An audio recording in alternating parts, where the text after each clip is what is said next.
पौराणिक कथा के अनुसार पूर्व काल में चित्रभानु नामक एक शिकारी था। जानवरों की हत्या करके वह अपने परिवार को पालता था। वह एक साहूकार का कर्जदार था, लेकिन उसका ऋण समय पर ना चुका सका। क्रोधित साहूकार ने शिकारी को शिव मठ में बंदी बना लिया। संयोग से उस दिन शिवरात्रि थी। शिकारी ध्यान मगन होकर शिव संबंधी धार्मिक बातें सुनता रहा। चतुर्दशी को उसने शिवरात्रि व्रत की कथा भी सुनी।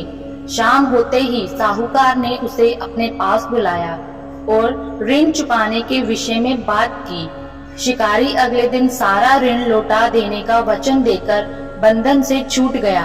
अपनी दिनचर्या की भांति वह जंगल में शिकार के लिए निकला, लेकिन दिन भर बंदी गृह में रहने के कारण भूख प्यास से व्याकुल था। शिकार खोजता हुआ वह बहुत दूर निकल गया। जब अंधकार हो गया तो उसने विचार किया कि रात जंगल में ही बितानी पड़ेगी। वह वन में एक तालाब के किनारे एक बेल के पेड़ पर चढ़कर रात बीतने का इंतजार करने लगा। बिल वृक्ष के नीचे शिवलिंग था, जो बिल पत्रों से ढका हुआ था। शिकारी को उसका पता ना चला। पड़ाव बनाते समय उसने जो टहनियां तोड़ी वे संयोग से शिवलिंग पर गिरती चली गई। इस प्रकार दिन भर भूखे प्यासे शिकारी का व्रत भी पूरा हो गया और शिवलिंग पर बेलपत्र भी चढ़ गए। एक पहर रात्रि बीत जाने पर एक गर्भिणी हिरनी तालाब पर पानी पीने पहुंची। शिकारी ने धनुष पर तीर चढ़ाकर ज्यों ही प्रत्यंचा खींची। हिरनी बोली, मैं गर्भिणी हूँ, शीघ्र ही प्रसव करूंगी। तुम एक साथ दो जीवों की हत्या करोगे, जो ठीक नहीं है। मैं बच्चे को जन्म देकर शीघ्र ही तुम्हारे समक्ष प्रस्तुत हो जाऊंगी, तब मार लेना।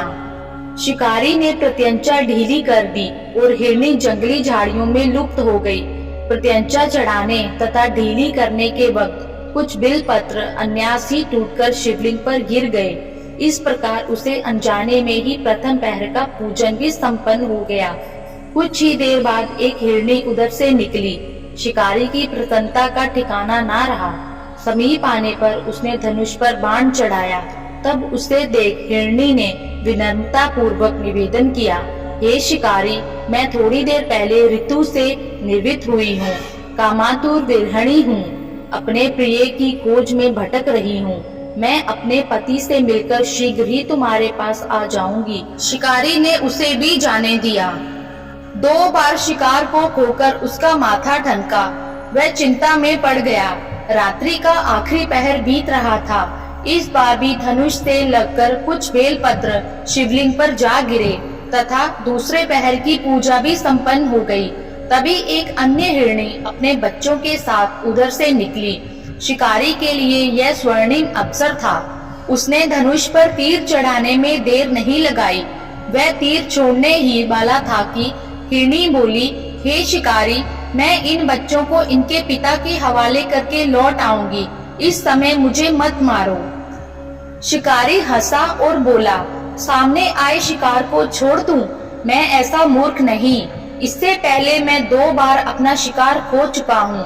मेरे बच्चे भूख प्यास से व्यग्र हो रहे होंगे। उत्तर में हिरनी ने फिर कहा, जैसे तुम्हें अपने बच्चों की ममता सता रही है, ठीक वैसे ही मुझे भी। हे शिकारी, मेरा विश्वास करो, मैं इन्हें इनके पिता के पास छोड़कर तुरंत लौटने की प्रतिज्ञा करती हूँ।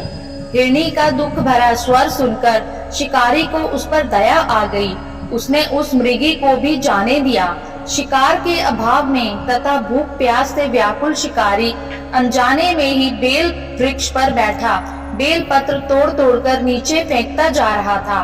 वो फटने को हुई तो एक हष्ट पृष्ठ मृग उसी रास्ते पर आया।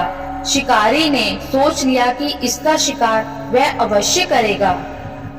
शिकारी की तनी प्रत्यंचा देखकर मृग विनीत स्वर में बोला, हे शिकारी, यदि तुमने मुझसे पूर्व आने वाली 3 मृगियों तथा छोटे छोटे बच्चों को मार डाला है, तो मुझे भी मारने में विलंब ना करो, ताकि मुझे उनके वियोग में एक क्षण भी दुख ना सहना पड़े।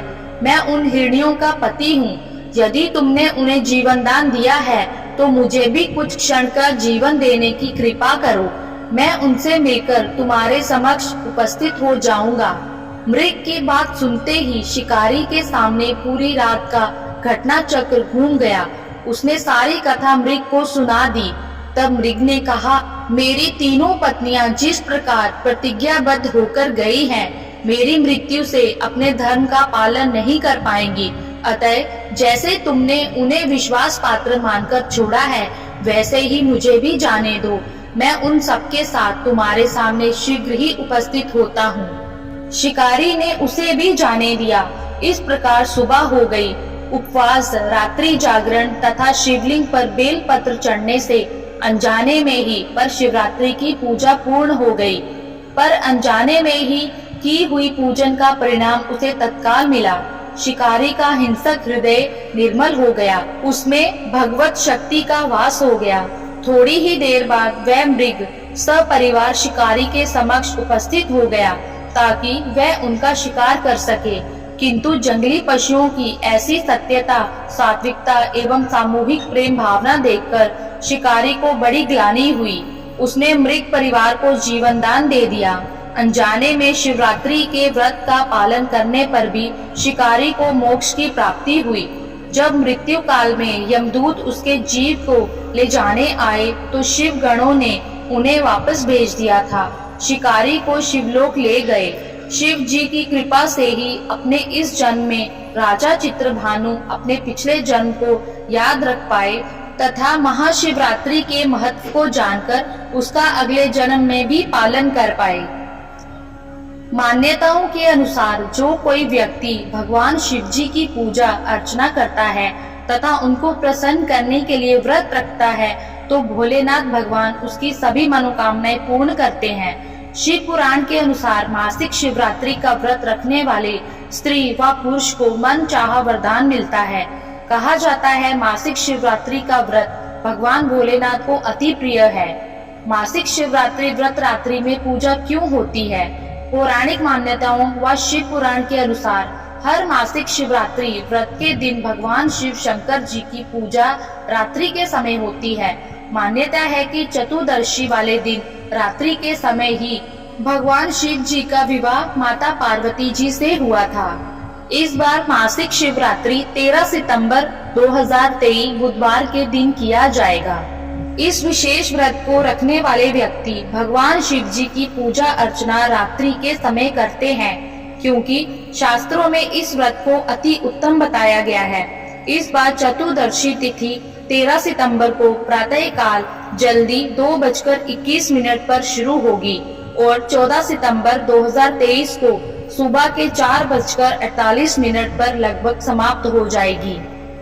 मासिक शिवरात्रि व्रत कैसे करें? इस दिन प्रातः जल्दी उठकर स्नान आदि से मुक्त होकर भगवान सत्यनारायण को पानी चढ़ाकर पीपल व तुलसी के पेड़ में पानी चढ़ाएं। रात्रि के समय भगवान भोलेनाथ की मूर्ति अर्थात शिवलिंग को दूध, पानी व गंगा जल से स्नान आदि करवाएं, जिसके बाद भगवान का रोली मोली, दूध, दही, घी, बिलपत्र, धतूरा, सृजन के पुष्प, फल, पुष्प आदि से भगवान भोलेनाथ का अभिषेक करें। जिसके बाद भगवान के भजनों की गुणगान करें और आरती करें। इसके बाद भगवान शिव जी को भोग लगाकर वितरण करें। दूसरे दिन मासिक शिवरात्रि के व्रत का पारण करें। पूजा करते समय भगवान शिव जी के महामंत्र ओम नमः शिवाय का जाप करें।